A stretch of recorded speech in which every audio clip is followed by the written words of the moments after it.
Thank you all so much for coming. It's so great to see everybody here and just everyone from different stages of my life. It's awesome. So thank you all so much for coming to see me before I leave.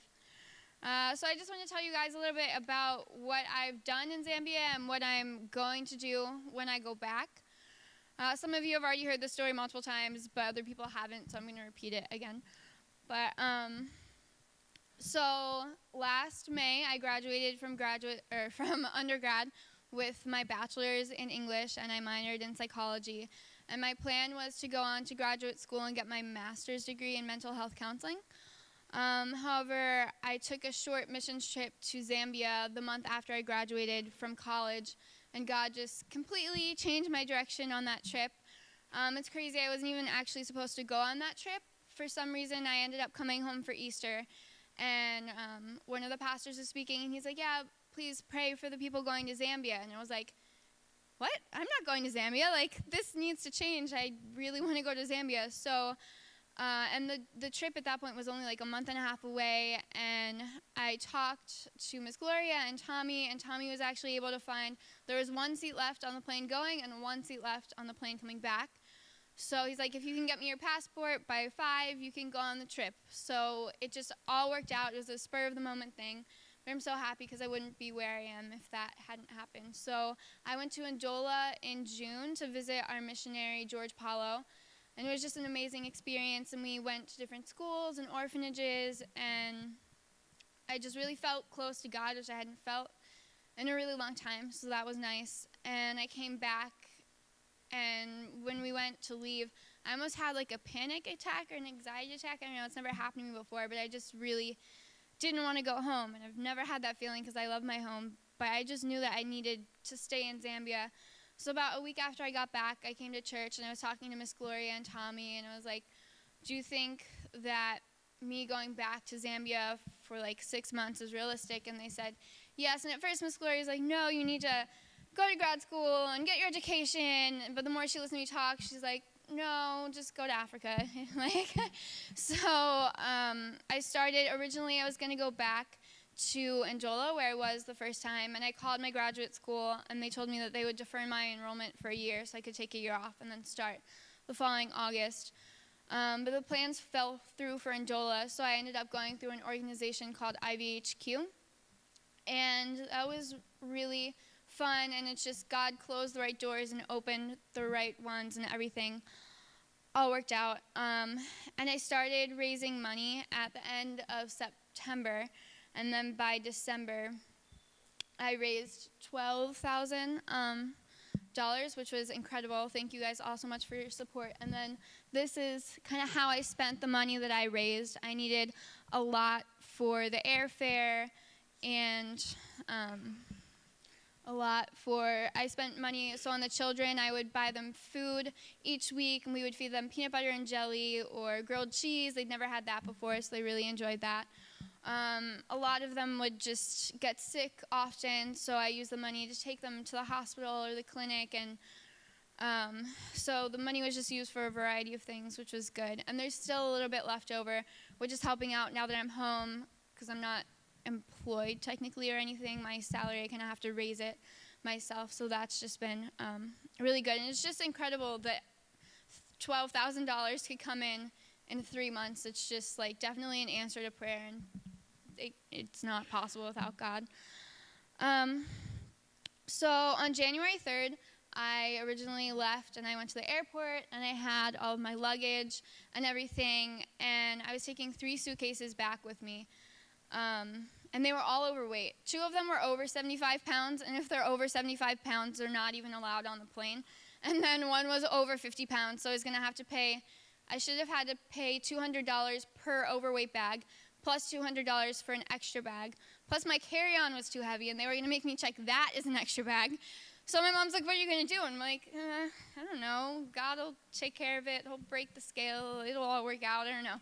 So we go up there, and I'm standing in line, and the lady calls me up, and I put my bag on the scale, and she's like, my scale is broken.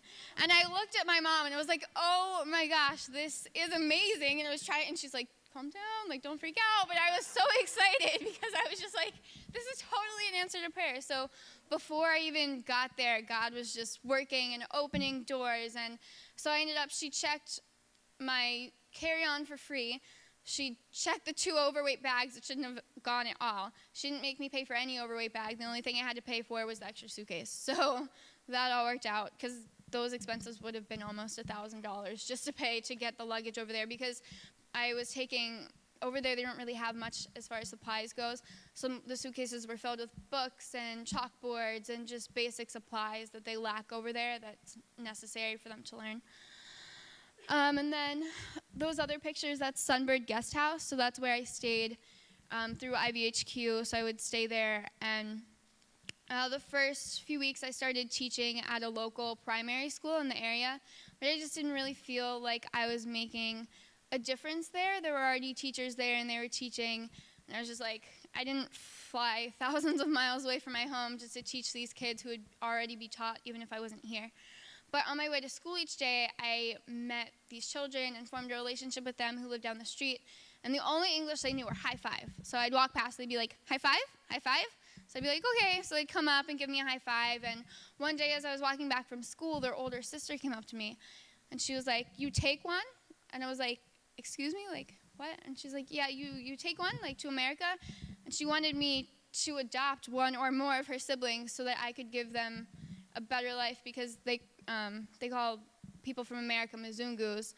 And so, like, she didn't even know me, that was really hard.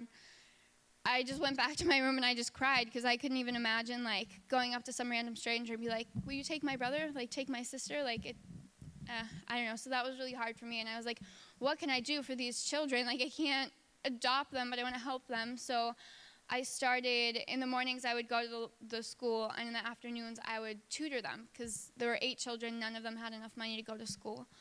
So I started tutoring them, and each day more and more kids would show up, and by the end of the month, I was just like, you know what, I really feel God calling me to teach these kids, because they were so eager to learn and so excited, and I just felt like I was making such a difference in their lives, more so than I was making at the school I was at.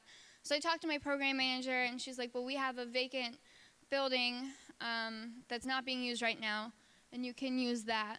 So on February 1st, I started holding classes there, and I had 43 kids the first day, and by Friday I had over 110 kids, which was incredible.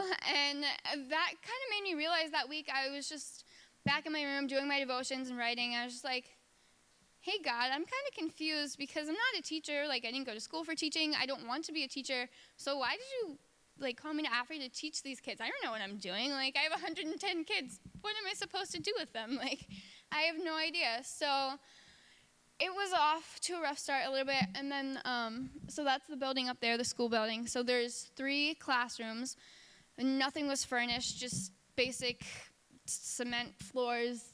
The huge windows, but nothing was in the windows, so when it rained, the rain would fly in, and no shelving, no anything. I couldn't even keep the school supplies in the school. I had to carry them back and forth each day, because people would have stolen them if I would have left them there unlocked. And thankfully, 2 months after the school was up and running, 2 of the volunteers provided me with a door, so they went out to the market and bought me a door, installed it, which was way more complicated than it should have been. They had to chisel the floor and chisel the wall and chisel the door. It was a very long, insane process. But anyways, they got me a door, which was so helpful. So then I was able to keep the school supplies in the school, and we didn't have any shelves, so we kind of made our own.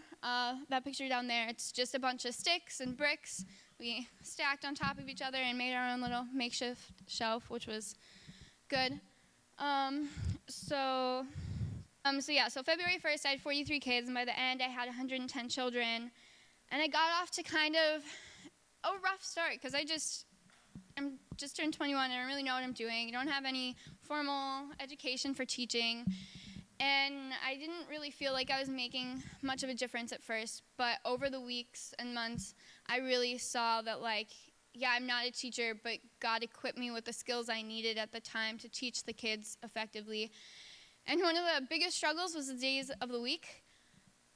Such a struggle. I don't know why, but they don't really understand the concept. Like, today is Sunday. yesterday was Saturday, and tomorrow is Monday. So we spent 2 whole months on that. So up here is a video of them, kind of the first month I was teaching them. Just I wanted to show you guys how much of a struggle the days of the week were. So, Chris, if you can play the video. Raise your hand. Today is... Saturday. No.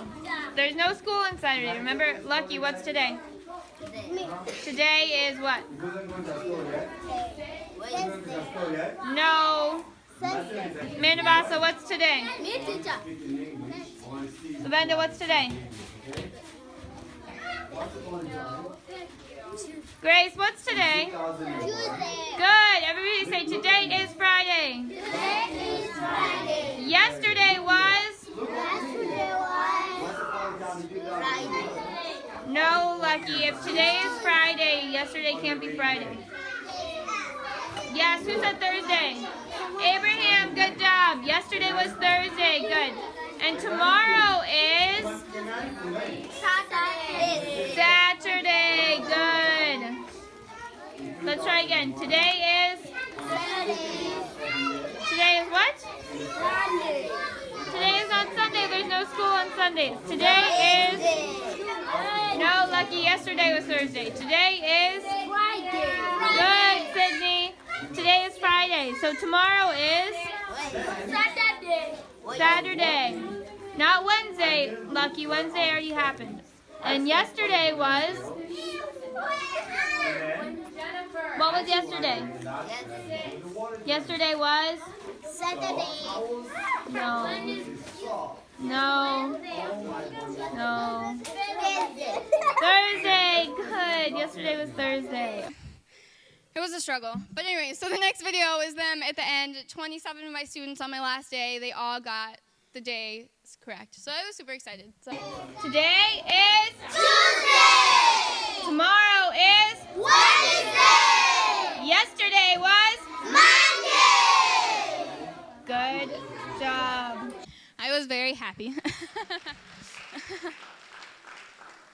So it was just so rewarding, like seeing the kids each day. And at first they were like, teacher, teacher. And I'm like, I'm your teacher, but I'm not a teacher. So I don't know, because over there it's not like Mrs. Knob. It's just like Teacher Samantha. So at first I wasn't keen on being called teacher. But by the time I left, like when I would hear them be like, teacher, it would just fill me with so much joy and happiness. And I really loved it.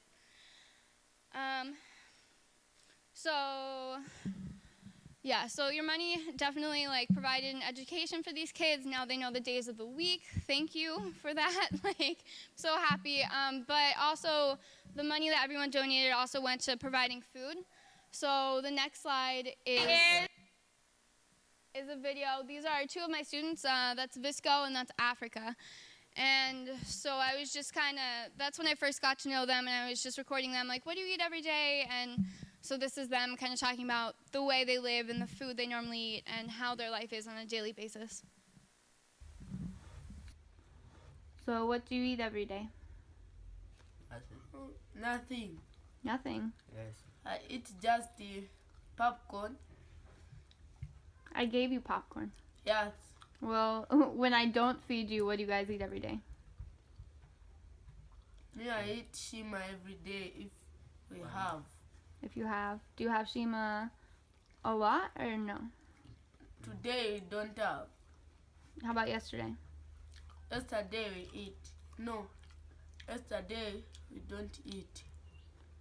What about, will you have shima tomorrow? Yes. I think tomorrow. When will you have more food, Africa? I don't know when they get paid to my father. Oh, okay. So your brothers and sisters haven't eaten today? Yes. Nothing. We just don't eat. Nothing. That just broke my heart. Most of the kids there don't eat on a regular basis. Visco is 14 and he's smaller than my 12-year-old brother. He's just super malnourished, and it's just so sad.